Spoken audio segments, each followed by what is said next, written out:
The most dangerous economic shifts don't arrive with warnings or headlines. They arrive quietly, while people are still debating whether anything has really changed. By the time certainty replaces doubt, the system has already moved on, and reacting late becomes far more expensive than paying attention early. This is FINSFAR, where global finance, money, and history are explained calmly and clearly, so you can understand change before it forces you to react. Across the global economy, something subtle but powerful is unfolding. And it's why today's slowdown feels different from anything people remember. Markets still open, jobs still exist, and institutions still function, yet confidence feels thinner than it used to. Decisions feel heavier. Outcomes feel less predictable. This isn't panic, it's awareness forming. History shows that before major economic transitions, the system doesn't collapse, it strains. The old rules still work, just not cleanly.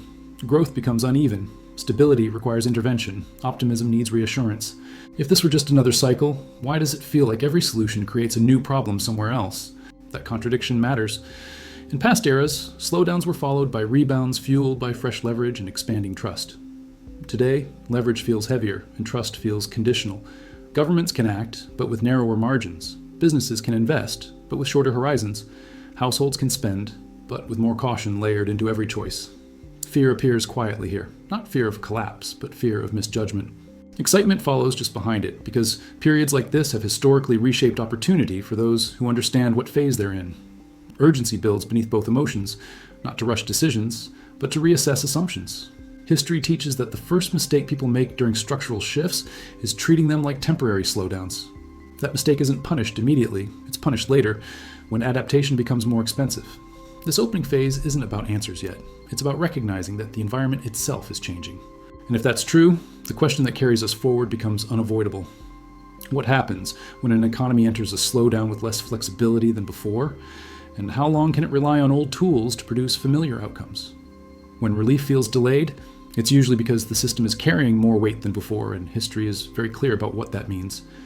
In earlier slowdowns, economies entered with room to maneuver, lower debt, younger demographics, cleaner balance sheets, and policy tools that could be deployed without creating immediate side effects.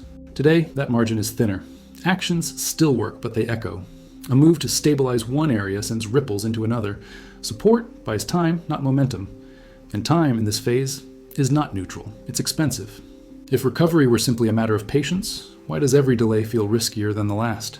That tension is the signal. It tells us the system isn't stuck. It's constrained. Businesses sense it when forecasts require more caveats.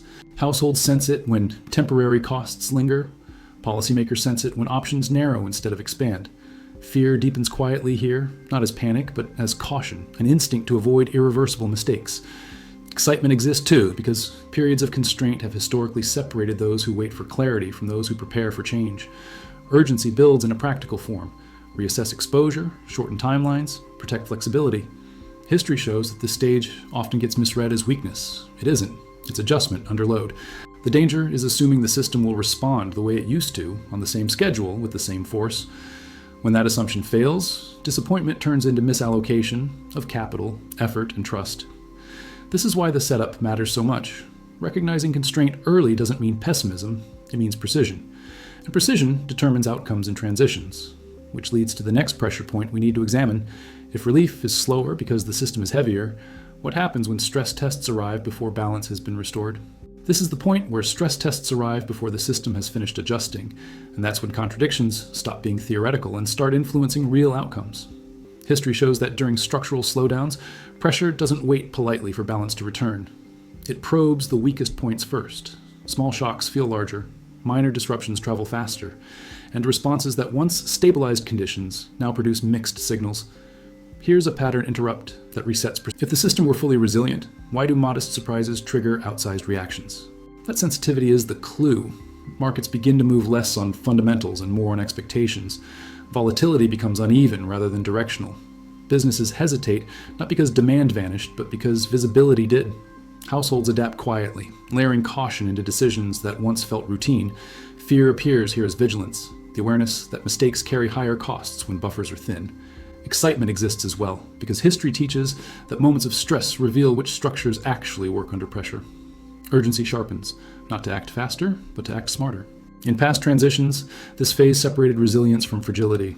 Systems that could absorb shocks without constant intervention gained credibility. Those that required continuous support lost it, and credibility, once questioned, is hard to restore quickly. This is why stress tests matter more than speeches. They expose whether stability is structural or performative. As these tests accumulate, behavior begins to shift ahead of belief. Capital becomes selective. Planning horizons shorten. Optionality gains value. None of this signals collapse, it signals sorting, and sorting reshapes momentum.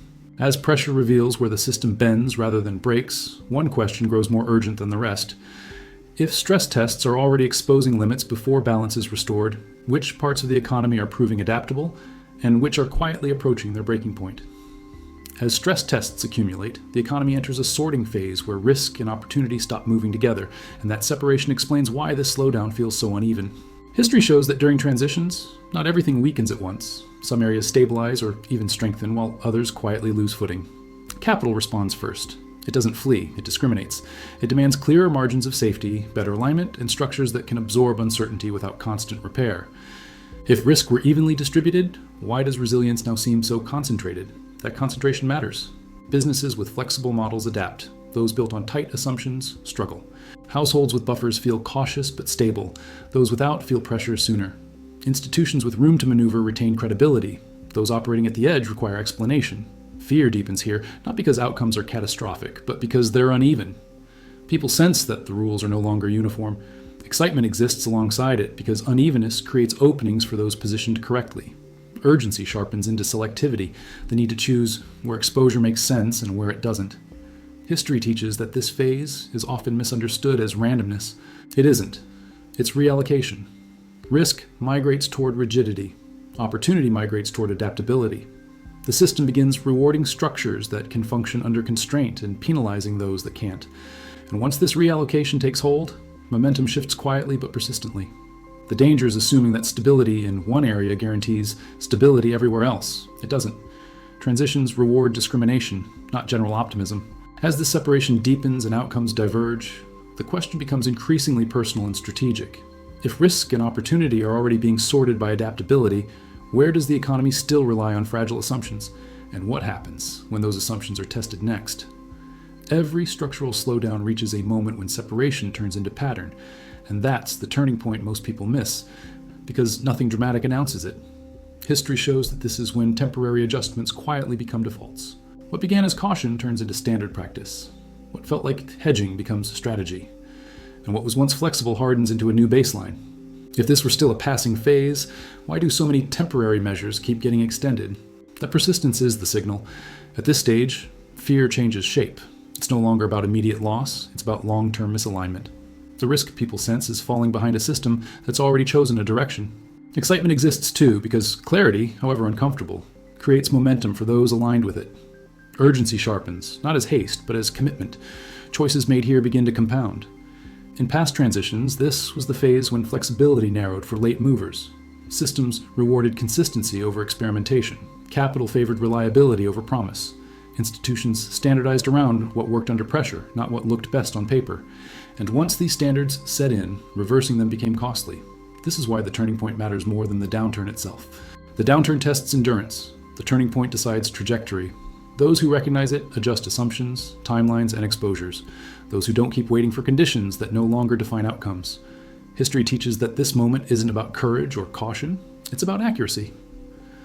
Understanding what phase you're in determines whether your decisions compound or erode over time.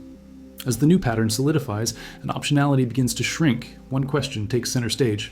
If the system has already chosen what it rewards, how much time remains for those still operating under the old assumptions to realign before the costs become permanent? This is the phase where uncertainty stops expanding and starts consolidating into direction, even if that direction isn't comforting. History shows that after a turning point hardens patterns, the economy doesn't wait for consensus. It aligns around what works. Debate fades. Incentives take over. Systems that function under constraint become defaults, not experiments. If uncertainty were still the dominant force, why are more decisions being made with quiet confidence rather than public conviction? That confidence isn't optimism, it's alignment. Fear changes again here.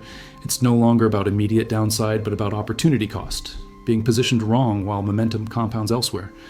Excitement grows in parallel because clarity rewards those prepared to move within the new rules. Urgency becomes disciplined, not the urge to rush, but the pressure to choose correctly. History teaches that this stage favors preparation over prediction. Capital flows toward reliability. Businesses commit to fewer priorities, but execute them more consistently. Households adjust expectations, valuing stability and flexibility over speed. The old playbook doesn't disappear, it becomes less relevant. And relevance, not visibility, determines influence in this phase. As alignment spreads, the economy begins to feel calmer on the surface, even as consequences deepen underneath.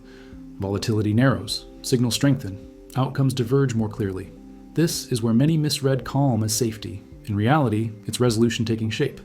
Once alignment sets in, changing course becomes harder. Not because alternatives vanish, but because costs rise. History shows that late adjustments are possible, but expensive. Early alignment is quieter, cheaper, and more durable. As direction replaces uncertainty and the system settles into its new logic, one question becomes decisive.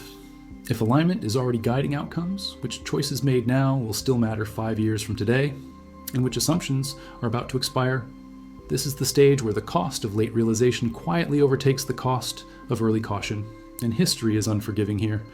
In every structural slowdown, most people don't get the direction wrong. They get it late. They wait for confirmation, clarity, or comfort, not realizing that by the time those arrive, the system has already priced them in.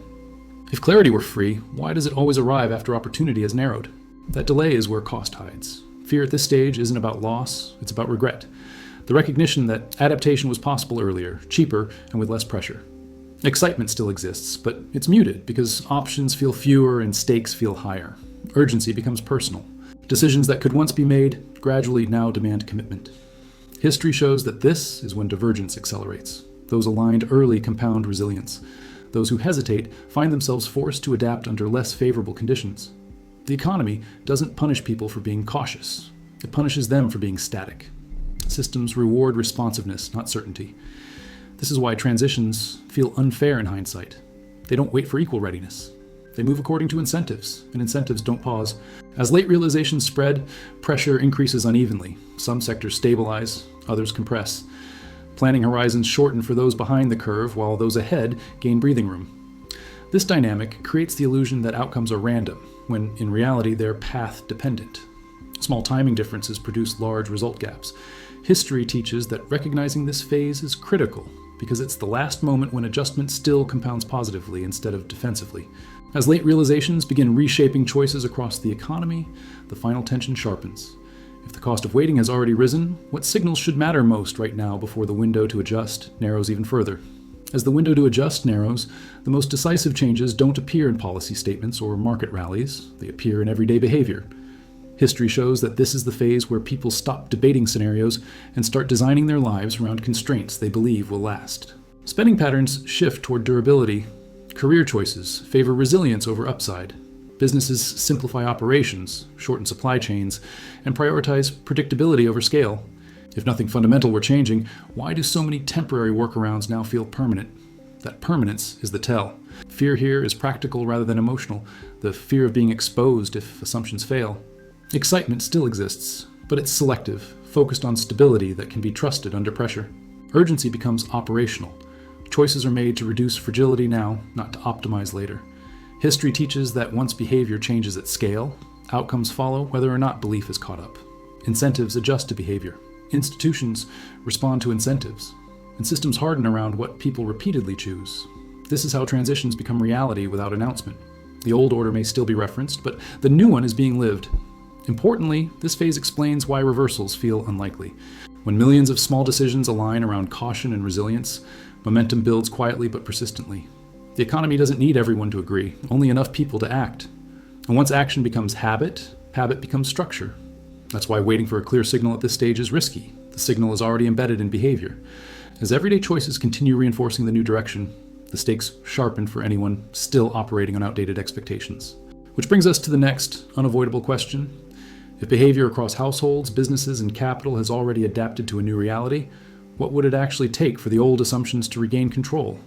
And is that even likely anymore? This is the stage where the new reality stops feeling provisional and starts becoming the default, even if many people still avoid naming it.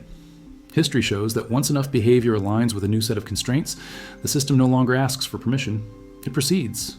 What once felt like adaptation becomes routine. What once required justification becomes common sense. If the old assumptions were still guiding outcomes, why does so much of the economy now plan as if they won't fully return? That quiet acceptance is powerful. Fear here is subtle. The fear of being out of step with a system that already moved on. Excitement is equally subtle, the confidence that comes from operating within rules that actually reflect reality. Urgency peaks, not as pressure to act faster, but as pressure to stop hesitating. History teaches that defaults matter more than debates. Defaults determine where capital settles, how risk is priced, and which behaviors are rewarded without effort. Once defaults shift, reversing them requires more than optimism. It requires sustained proof, and proof takes time. This is why late cycle recoveries often disappoint, because they were measured against expectations from a system that no longer exists. As the new reality hardens, outcomes begin to feel more predictable for some and more restrictive for others. That divergence isn't accidental, it's structural. Those aligned with the new defaults experience stability. Those misaligned experience friction. The economy doesn't punish dissent, it ignores it. Momentum follows what works, and what works becomes the standard. As this new reality settles into place, one final tension comes into focus. If the default rules have already changed beneath the surface, what happens when belief finally catches up? And how abrupt will that realization feel for those who waited the longest to adjust? At the end of every structural slowdown, there's a moment of clarity that arrives quietly but reshapes everything that follows. Not a crisis, not a collapse, just the realization that the system people were waiting to return has already been replaced by something more constrained, more selective, and more demanding. History shows that this is how transitions actually end. Not with panic, but with normalization. What once felt uncertain becomes routine. What once felt temporary becomes permanent. If this slowdown were merely cyclical, why does adapting to it feel less optional with each passing year? That question reframes the entire story. Fear at this stage is no longer abstract. It's the fear of misalignment, of planning for a version of the economy that no longer defines outcomes. Excitement exists as well because clarity, even uncomfortable clarity, creates direction. Urgency now becomes constructive. It's not about rushing decisions, but about updating assumptions before costs rise further. History rewards those who recognize phases correctly. People who mistake structural slowdowns for temporary dips often wait for relief that never fully arrives. People who understand transitions reposition early, quietly, and with far less pressure. This is where understanding replaces prediction. You don't need to know every outcome. You need to know what kind of environment you are operating in. And today's environment rewards resilience, flexibility, and alignment far more than confidence alone. As this new reality settles in, the most important advantage isn't speed or certainty, it's awareness. If you want to go deeper into how today's slowdown connects to broader global shifts and long-term cycles, continue with the next video on this channel. Is the global economy entering a reset? Today's signals, past cycles, and what comes next? Because understanding where we are in the cycle is often the difference between reacting late and positioning early. This is FINSFAR, where global finance, money, and history are explained calmly and clearly so you can understand change before it forces you to react.